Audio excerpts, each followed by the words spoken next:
Hello, my name is Allison Merker Garner, and I am the creator of Musical Minds. And this video is the question, information or transformation?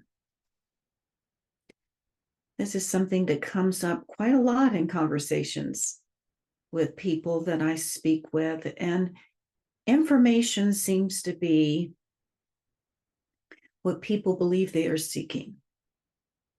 I need information on EMDR. I need information on how to teach a good bull hold. I need information on being able to handle my nerves when I'm playing a performance. I need information. Information is useful. With information, we can decide for ourselves how deeply we want to go. We can correct a problem. We can solve an issue. We have a tool that we can use and apply to a given situation. Oftentimes, when I am having a conversation with someone that's not part of a coaching session or package or anything like that, it's just a conversation. It is based on information. Someone needs information. And oftentimes I give it to them. And when I ask later, do you want to talk more about this? Do you want to have more, go more deeply into this topic? What I often get is no, I'm fixed. It's done. And I feel like, well, I've served that person in the ways that they were seeking. But it's not what I do. And there's a disconnect, kind of integrity gap with my own thinking and handling things that way. Because by doing that, I feel like that I am implying that that's it. That's all there is. That's all you need. And that's really not the truth.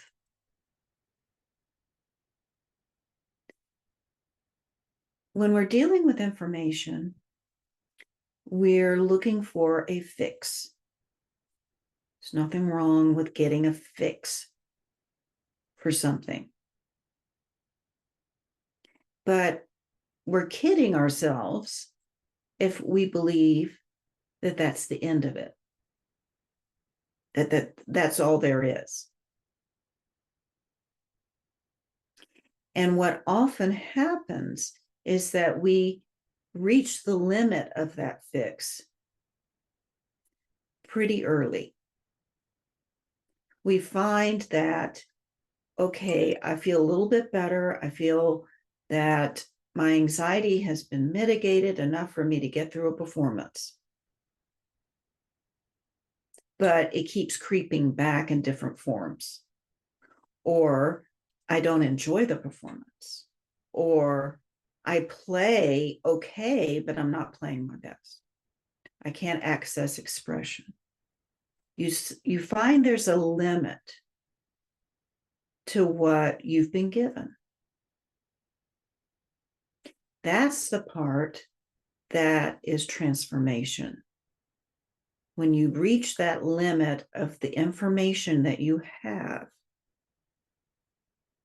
and either it's not sustainable or it does not address all the things that come up, or it's not flexible and can be applied to different situations, you've hit that limit to information and you haven't integrated it into a new habit, a new behavior, a new belief, new way of being. Why is that important? Well, let's take your training as a musician on the instrument, or how you would approach a student if you're a teacher and you teach the instrument. Either way, when you're learning an instrument, what is important?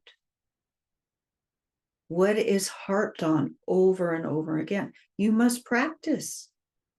You can't come to a lesson, understand everything, be able to have that information and expect to play better without the practice. So what does practice do? You know this already. I'm not telling you anything you don't know. Practice integrates and embodies the information. So if you want to have a better sound or a better vibrato, or you want to be able to play with expression, or you want to be able to do anything on the instrument that's an improvement, you have to practice it to make it part of you. We all know that. And how you practice is just as important as that you practice. In fact, the quality of the practice, I think, is more important than the quantity. So the more you enlist of yourself in that practice, listening, imagining, physical, kinesthetic awareness, visual practice, being able to call up the music in your head, either orally or visually or both, being able to recreate the experience of it in your imagination, being able to look at the page and see the direction that you want to go, and maybe the way you memorize it, looking at the pillar notes, those of you who have worked with me. These are all the ways that you practice. What's happening to your breath? What's happening to your body? Do you want to integrate movement into your playing that supports what you want to have occur? These are all ways of practicing.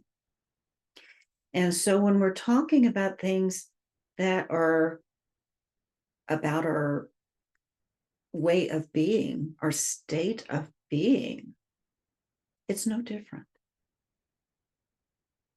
If we want the information, that's easy.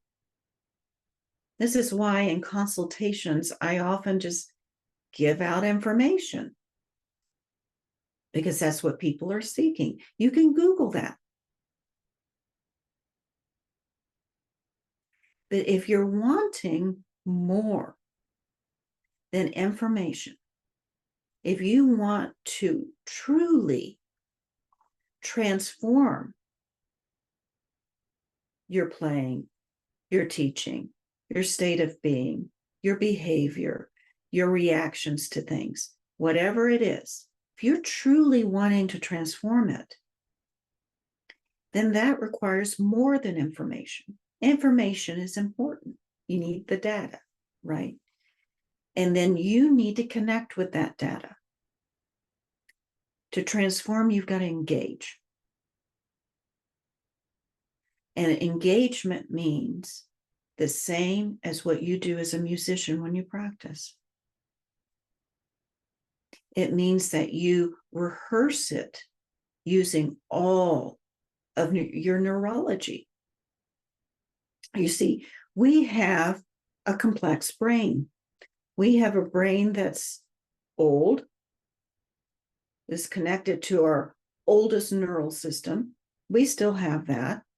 We have the limbic brain, That is the part of us that is emotional and feels and has sensations, and we have reactions to that and movement, and we have that part of our brain, and we have the part of our brain that's human, that is the most new and complex and nuanced neural system that's interactive, where we connect with things and we have interactions.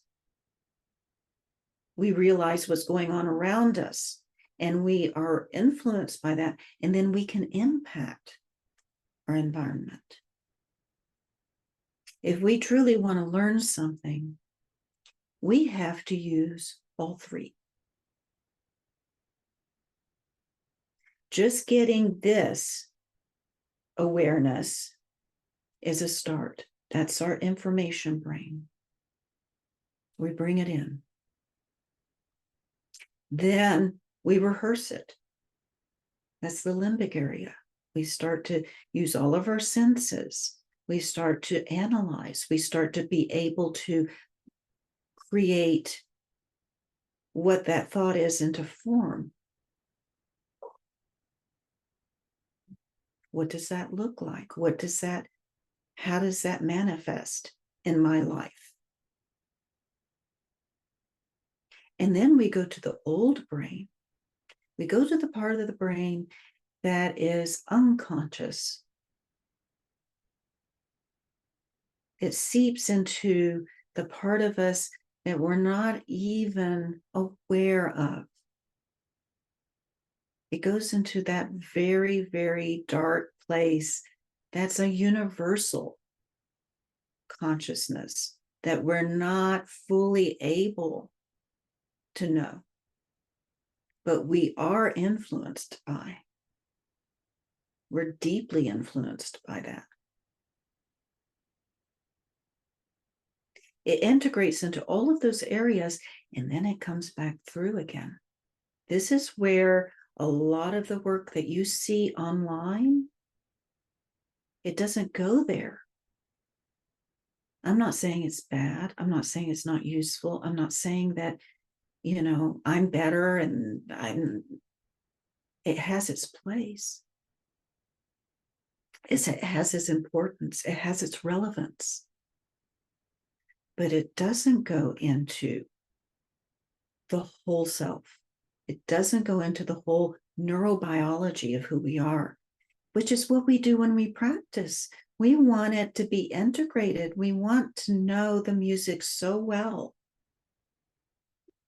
that we are a bulletproof musician.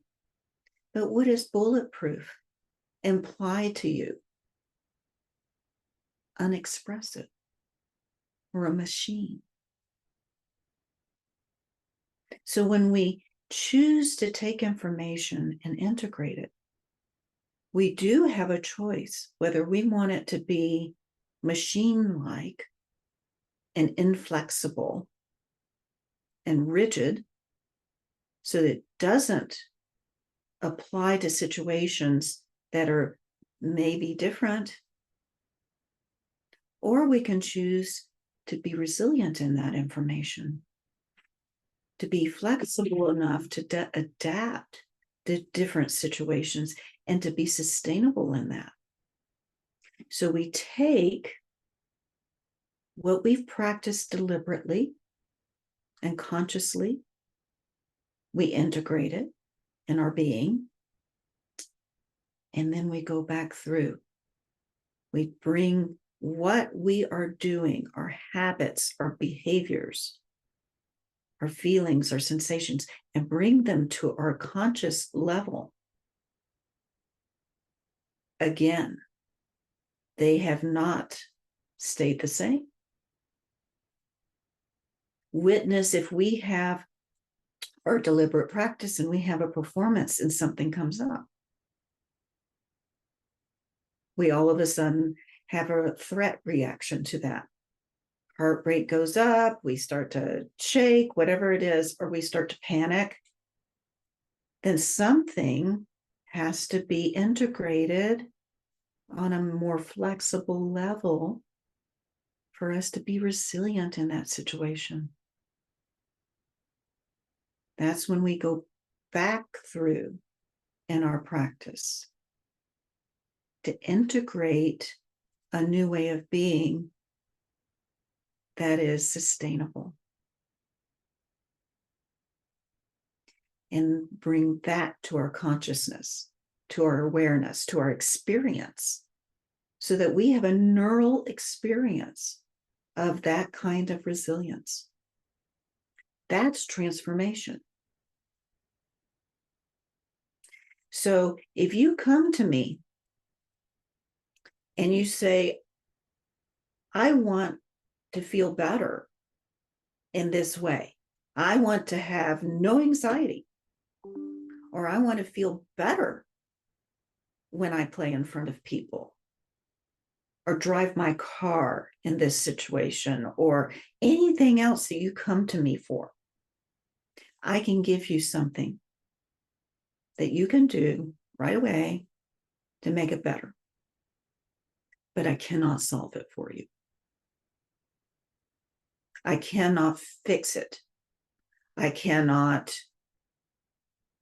truthfully give you what you really are needing and what you're really asking, because you're really not asking about information now.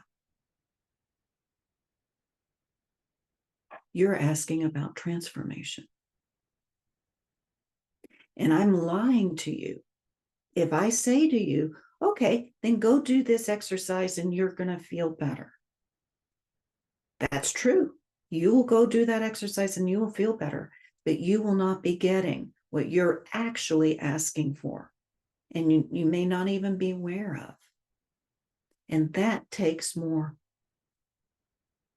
That takes some time, some energy, and it takes commitment. It takes you recognizing that you're worth and what you're wanting is worth more than a quick fix. So I'm posting this today because it's something that I've recognized as a disconnect between what I do and what people say they want. And it's just something to think about. When you're asking for something, what do you really want?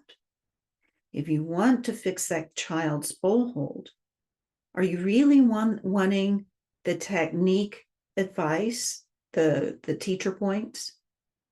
Or are you really asking, how do I reach that child so that they want to make this change for themselves? Which is a much bigger issue, and really the one that's relevant. Because you can fix that child's bowl hold and then something else is going to come up.